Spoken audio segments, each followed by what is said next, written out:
Hi, everybody. This is Jose Palomino with another episode of Business Growth on Purpose. And our guest today is Rick Heyland. And Rick is a sales coach, especially focused on the entrepreneur that wants to aggressively grow their business. He's going to talk about his book. He's going to talk about what it means to be a real rainmaker and what it means to create value for your customer first, so that you can create value for your sales practice. So listen carefully as Rick joins our show right now. Welcome, Rick, to Business Growth on Purpose. Jose, it's great to be with you today. Yeah, absolutely. Looking forward to it, Rick. So just for our audience sake, if you could just tell us a little bit about what you do and who you do it for. Yeah, sure. I'm a business or sales growth coach.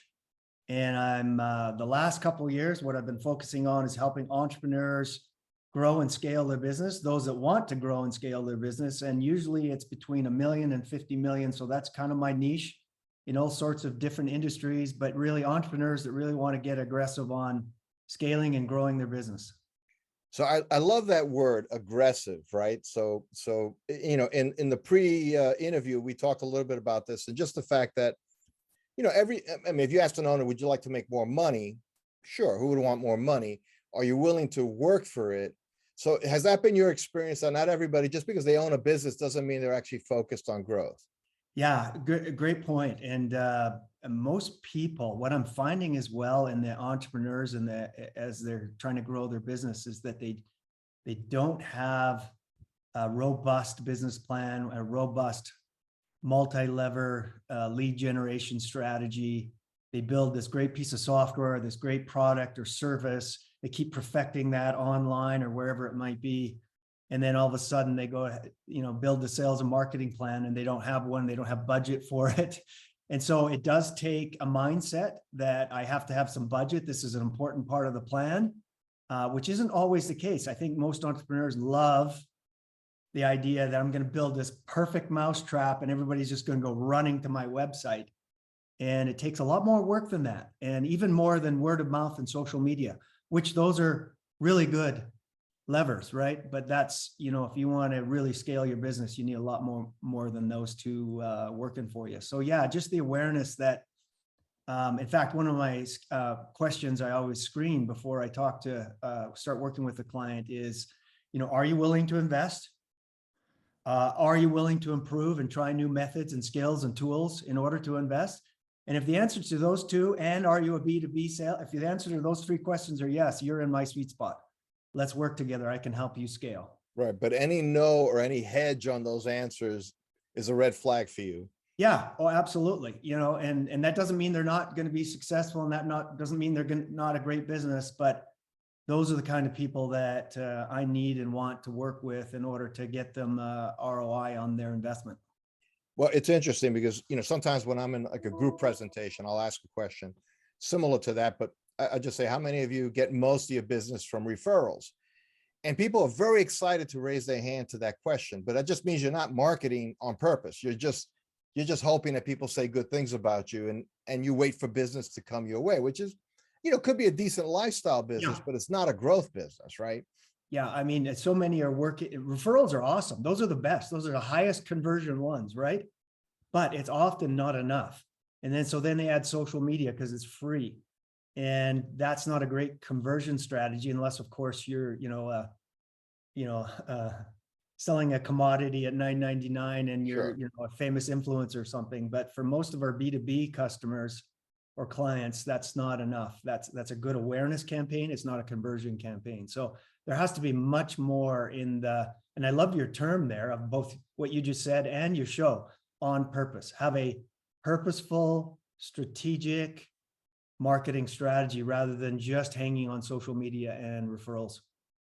And hoping, right? Hope is not a and strategy. More and more start coming through. Yeah. Right. So what's so one thing, just thinking about the mind, a lot of what you're describing is a mindset, right? It's like owner mindsets and so on. So do you think is that generational? Is that how long somebody's been doing it? Or do you find that there isn't an easy definition that way for the person who has that aggressive mindset?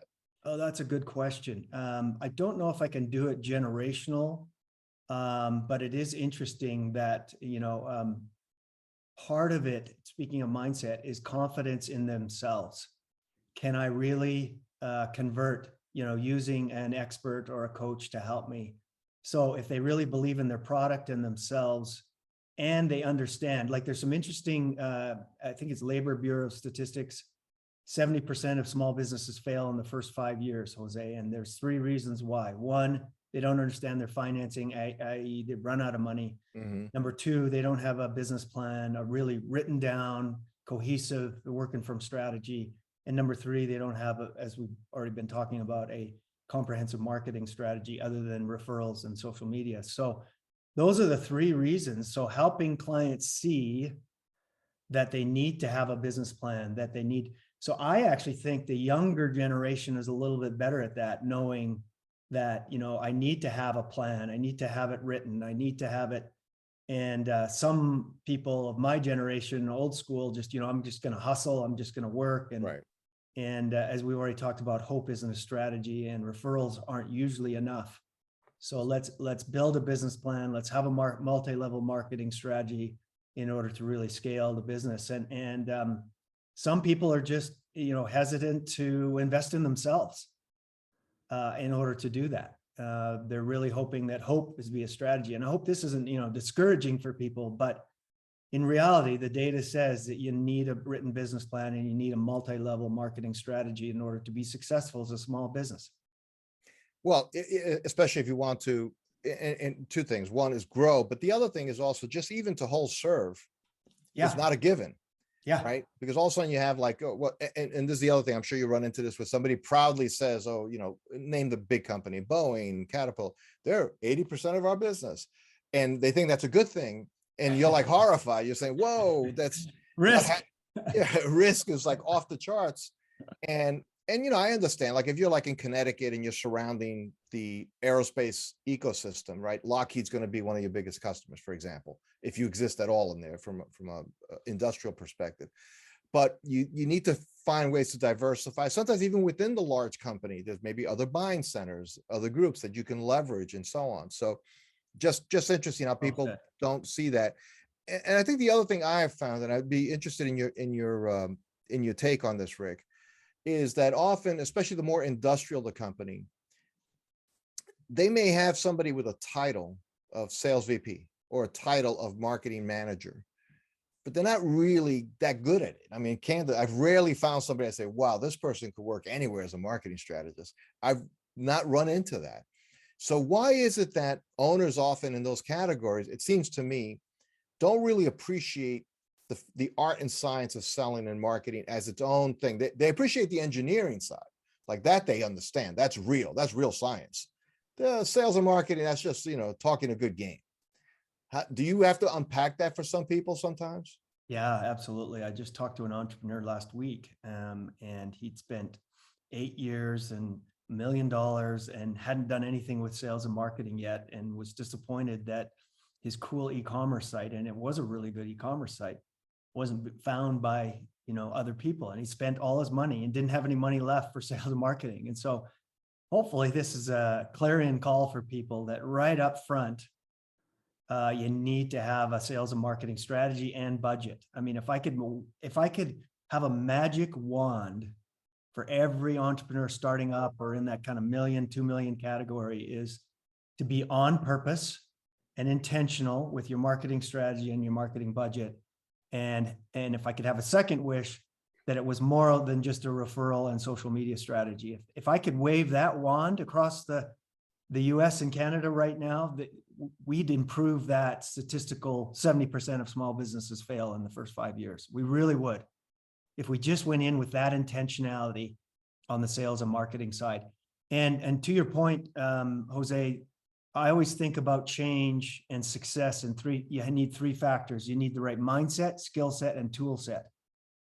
And you could have the winning mindset, but if you didn't have the right skills as a sales and marketing person and or the right tools, you're not going to be as successful. But if you can put that combination of 3 things together, I'm enhancing my skills, my sales skills, and there is skills, right? Sure. There's skills on how to have a good discovery first meeting. There's skills on how to have a closing conversation. There's skills on how to have an onboarding conversation so it goes smooth and the success of the project and or service goes extremely well, just to pick 3 areas on the sales cycle there. And if you have the right tools to make that process easier, and then the right mindset, boy, that's a winning combination. So we always work with entrepreneurs to try to get all 3 so that we really can maximize the ROI of their investment to grow their business. Well, and the first one, the mindset, right? It would seem to me as a coach, like you have so many hours in a week to give to coach this many clients.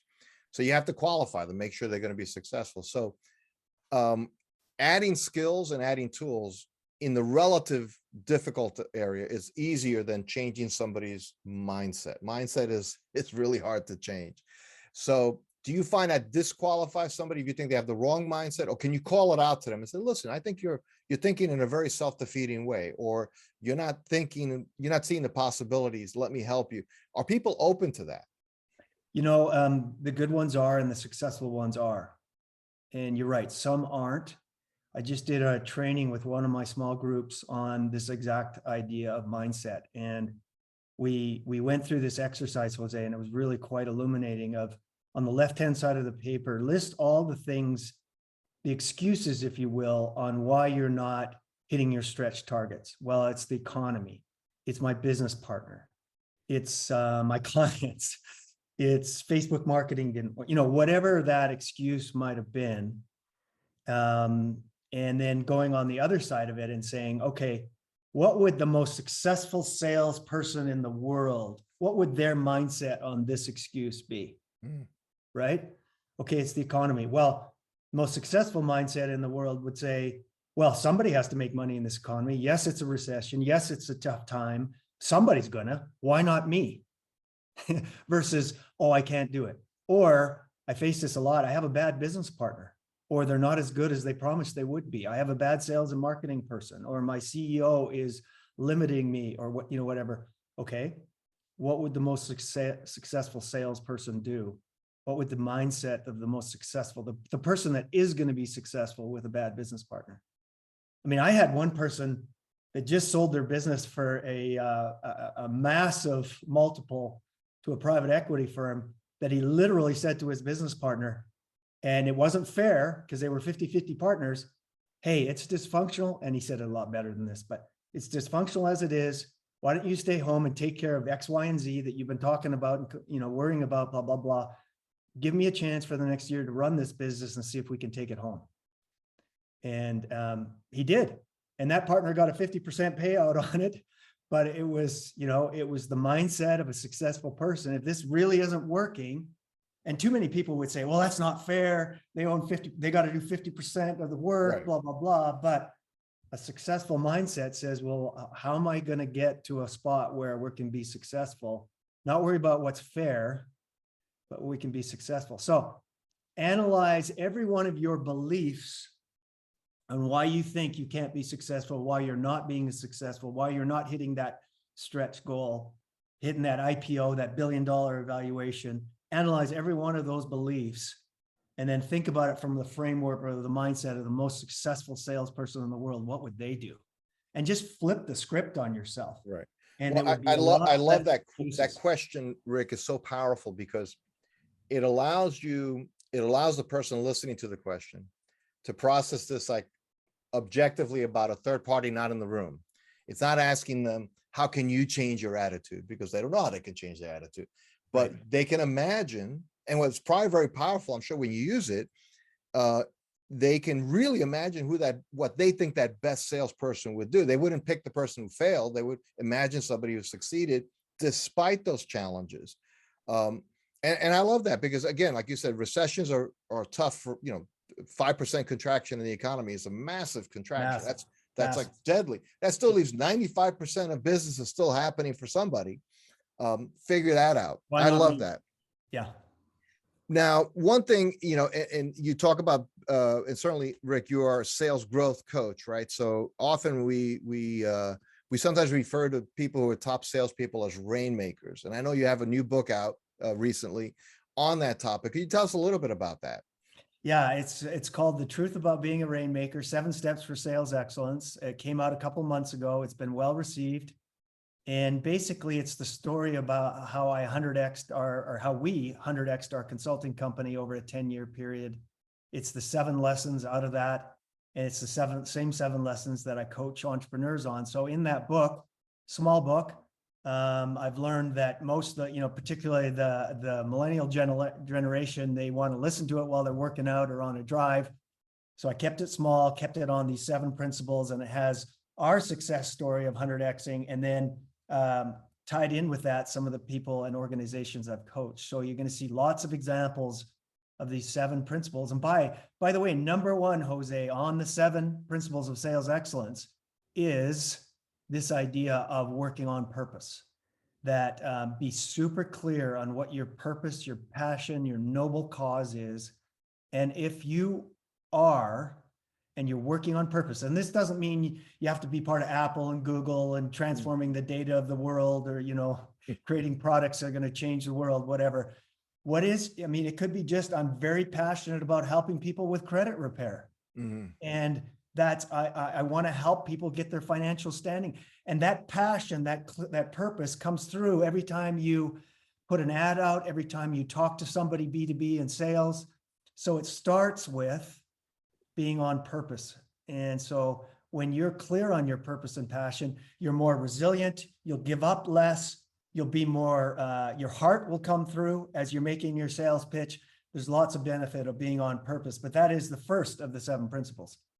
Well, I love that. And what's really powerful about that too is often, like, for example, if I hear a particular sermon at church, and there's pain in the world and there's a lot of suffering in the world, and you think, what can I do to solve the pain and suffering in the world? It's such a big thing, right? Big scale. But then you kind of bring it down to, well, no, but you can address the pain and suffering that you encounter day to day in your neighbor, in the person, your friend, that family member, make a difference there. So, like, you use the example of credit repair. So you're not going to solve everybody's credit problem, like literally not everybody, but you can solve the people you serve and make a difference there. And I could see that being very energizing when you realize I'm actually, you call it noble purpose. I love that. That idea that it's something higher than just, I need a paycheck. Yeah. Yeah. And if you can work from that, it comes through in your face, in your heart, in your language, in your passion, in your conversations, and people, that's attractive to people. There's lots of research out there. My first book actually is called Live Your Purpose, a Step-by-Step Guide to when I first retired from my big consulting job and went to online. I wrote this. So I love your title. That's one of the reasons I wanted to be on your show. It is about purpose, both personally and business-wise. And when I went to write that first book, Live Your Purpose, I thought it was just me that had this passion for you. McKinsey's done some unbelievable research lately on the power of purpose at work, and the multiples it can earn you and the ROI it can have for you. Not if it's a marketing scheme, right? But if truly comes from a sense of purpose, of this is the noble cause that we're going to change the world one by one in our little niche, in our little sector, by doing X, credit repair, or I'm going to provide the best quality lumber so people can have their dream of owning their first house. Whatever it is, you can find purpose in anything. It doesn't have to be, I'm going to change the information of the world, right? But anyhow, yeah, it's a super important principle to be successful in the long run. And that was the title of that book, The Truth About Being a Rainmaker. Because, there is a stigma, and maybe 10 years ago, I'm probably even still out there, but let's say car salesman, and I know some very good car salesmen, but that it's just about putting pressure on people, closing the deal, and move, ABCs, right? Always be closing.